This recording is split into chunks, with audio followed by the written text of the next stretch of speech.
रचना जल्दी जल्दी हाथ चला रसोई में काम निपटा रही थी, मन में यह सोचते हुए कि जब तक बच्ची सो रही है तब तक रसोई के काम जल्दी से निपटाकर उसके सारे गंदे कपड़े धो लूंगी। पिछले 2 दिन से उसे सर्दी जुकाम तो था ही, कल रात वॉमिटिंग भी बहुत हुआ जिससे गंदे कपड़े बहुत जमा हो गए थे। यह सोच रही थी कि तभी 3 महीने की बच्ची जोर से रोते हुए उठ गई। जब तक वो हाथ धोकर बच्ची को उठाती उससे पहले ही ननद ने जाकर ले लिया ताकि रसोई में जाने से बच सके। परंतु रचना फिर भी गई कि लाइए दीजिए, भूख लगी होगी, मैं दूध पिला देती हूँ। खाना बन गया है, आप जाइए, बस मम्मी को खाना निकाल कर दे दीजिए। सुनकर ननद ने मुंह बनाते हुए कहा, मैं कुछ देर संभालती हूँ, आप मम्मी पापा को खाना देकर आइए और रसोई के काम भी निपटा लीजिए। वह कुछ बोलती उससे पहले ही सास ने कहा, अरे वह बच्ची को संभाल रही है ना, तब तक तुम किचन का काम समेट लो। कितनी भूख लग गई होगी, थोड़ा भूख बर्दाश्त होना चाहिए बच्चे को। रचना मन महसूस कर चली गई, लेकिन तब तक बच्ची ने पॉटी कर दिया। तब ननद ने बच्ची को भाभी के गोद में देकर मम्मी पापा के लिए खाना भी निकालने गई। सासू माँ खाना खाकर उठी कि उनकी 2-3 सहेलियाँ उनसे मिलने आ गई। सासू माँ अभी 1 सप्ताह पहले ही हॉस्पिटल से डिस्चार्ज होकर आई हैं, इसीलिए रिश्तेदारों के साथ पड़ोसियों और सहेलियों का भी आना जाना लगा रहता है। तब राधिका, अब तबीयत कैसी है, डॉक्टर ने क्या कहा? हम लोगों ने सोचा कि हॉस्पिटल आऊं तुमसे मिलने, फिर सोचा कि घर आ जाएगी तभी अच्छे से मिलकर बात भी कर लेंगे, इसीलिए नहीं गए, सहेलियों ने कहा। अरे कोई बात नहीं, अभी बात कर ही रही थी तब तक ननद ने सासू माँ को दवाई निकाल कर दी। यह देखते ही सहेलियों ने तुरंत पूछ लिया, तब बहू ख्याल रखती है कि नहीं, सेवा करती है, समय पर खाना दवा पानी देती है ना? जिसे सुनकर राधिका जी ने तुरंत आंखों में आंसू भरकर मुंह बिचकाते हुए कहा, नहीं, बिल्कुल नहीं, कोई ख्याल नहीं रखती, कोई सुख नहीं है। वो तो किस्मत की धनी हूँ मैं कि मेरा पति अच्छा है, और भला हो मेरे बेटा और बेटी का जो हर समय मेरे आगे पीछे लगे रहते हैं। सबसे ज्यादा तो मेरी बेटी ने हॉस्पिटल में भी साथ नहीं छोड़ा, और ये तो कभी हॉस्पिटल में देखने के लिए भी नहीं आई। अगल बगल में जो भी पेशेंट थे सब पूछ रहे थे, घर में और कोई नहीं है? आपके पास तो सिर्फ आपकी बेटी और पति ही रहते हैं। सुनकर मैं चुप रह जाती थी। क्या बोलूं, कैसे बोलूं कि बहू भी है लेकिन नहीं आती है। अभी घर में भी यह अपने बच्चे और काम के पीछे लगी रहती है। दवाई निकालकर मेरी बेटी देती है तो कभी पति देता है। ननद ने भी अपनी माँ की हाँ में हाँ मिलाते हुए कहा, आंटी जी, मैं अगर माँ को नाश्ता ना दूँ तो नाश्ता भी नहीं मिलेगा। हाँ, वह तो देख रही हूँ, अभी तुम ही दवाई दे रही हो। हे भगवान, कैसी कठोर दिल की है तेरी बहू। अगर तुम्हारी जगह इसकी अपनी माँ रहती तो क्या नहीं जाती? नहीं सेवा करती? आने दो, अभी बोलती हूँ।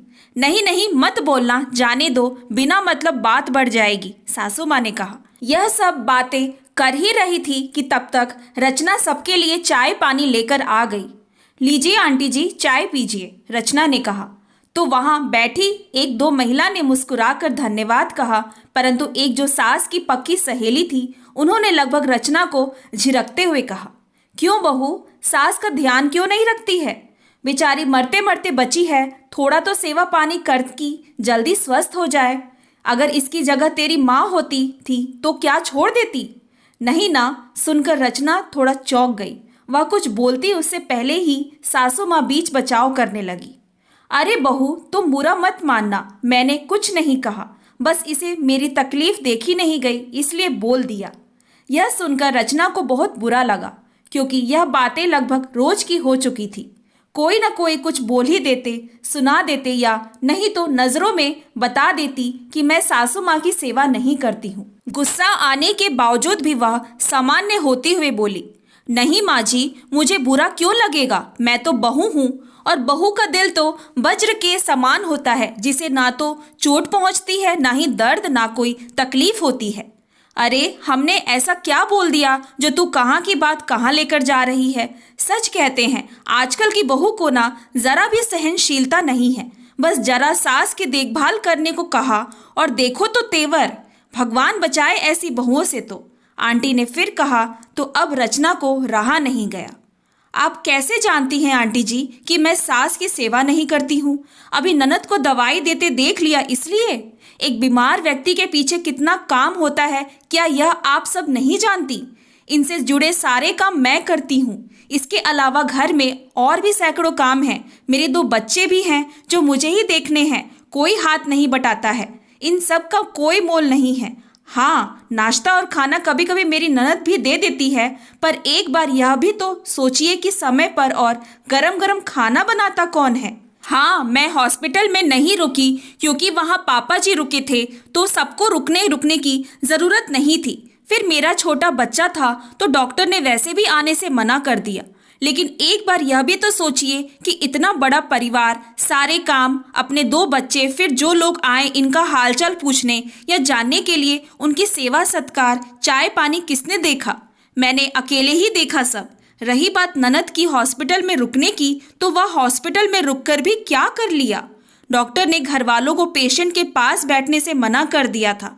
मिलने के लिए भी एक समय तय किया गया था। बाकी जो दवाइयाँ, इंजेक्शन पेशेंट के लिए आता था वह नर्स खुद लाती थी। फिर पापा जी तो थे, सबको वहाँ रुकने की ज़रूरत थी क्या? अगर मैं भी वहाँ जाती तो घर का काम कौन देखता? अच्छा, तो कौन तुम्हें बोल रहा है कि तुमने कुछ नहीं किया? सासू माँ ने कहा। कौन क्या? आप ही तो रोज सबसे बोलती हैं। मैंने अकेले इतना काम किया और करती हूँ, किसी को नजर नहीं आया। घर में सबके लिए खाना पीने के साथ हॉस्पिटल में पापा जी के लिए भी रोज खाना भेजती थी। अब भी माँ के लिए अलग खाना और हमारे लिए अलग होता है। क्या उस समय परेशानी नहीं होती?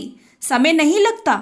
और पूछ लीजिए इनसे कि अगर मेरा बच्चा रोता रहे तो भी रसोई में आती हैं? नहीं, बल्कि रोती बच्ची को लेकर निकल जाती हैं ताकि रसोई में ना जाना पड़े। यह तो कोई नहीं देखता, अगर देख भी लिया तो कुछ नहीं बोलता। बस दवाई निकाल कर दे दी, बना बनाया खाना निकाल कर दे दिया तो वही सब करती है, वही अच्छी है। और मैं सारा काम करके भी बुरे की बुरी ही रह गई, घर वालों से लेकर बाहर वालों तक की नज़र में भी। और आंटी जी, मुझे सुनाने से पहले एक बार अपनी सहेली के बारे में सोच कर देखिए। वो बीमार हैं, उनको डॉक्टर ने आराम करने को कहा है, कम बोलने को कहा है, लेकिन घर से लेकर हॉस्पिटल तक मेरी बुराई करने में पीछे नहीं रही। अगर अगल बगल के पेशेंट ने पूछ लिया तो ये नहीं बता सकती थी कि घर पर 2 बच्चे हैं, घर में और भी लोग हैं जिसे बहू ही संभाल रही है। रही बात इन्हें माँ मानने की, तो मैं तो जिस दिन शादी करके आई उसी दिन से माँ बोल रही हूँ और माँ मान भी रही हूँ। अपना मान लिया सबको, लेकिन इन सब ने मुझे कभी अपना नहीं माना। मैं पहले भी पराई थी और आज भी पराई ही हूँ। रचना के बोलते ही सास के साथ सभी सहेलियों की बोलती बंद हो गई। अरे क्यों इतना नाराज हो रही? इतना बोलने की क्या जरूरत है? अब तुम्हारे घर में क्या होता है हमें कैसे मालूम? हम थोड़ी ना देखने आते हैं। वैसे तुम्हारा कहना भी सही है, बोलने की जरूरत है आंटी, ताकि सबको सच्चाई का पता चले और समझ में भी आए कि किसी की आधी अधूरी बातें सुनकर किसी की बहू बेटियों को नहीं सुनाना चाहिए, उसके बारे में बुरा ख्याल नहीं बनाना चाहिए। बोलकर रचना अपने कमरे में गई। सासू माँ भी चुप हुई और सभी सहेलियाँ भी अपने घर को चली। Thanks for watching. Please like and subscribe my channel.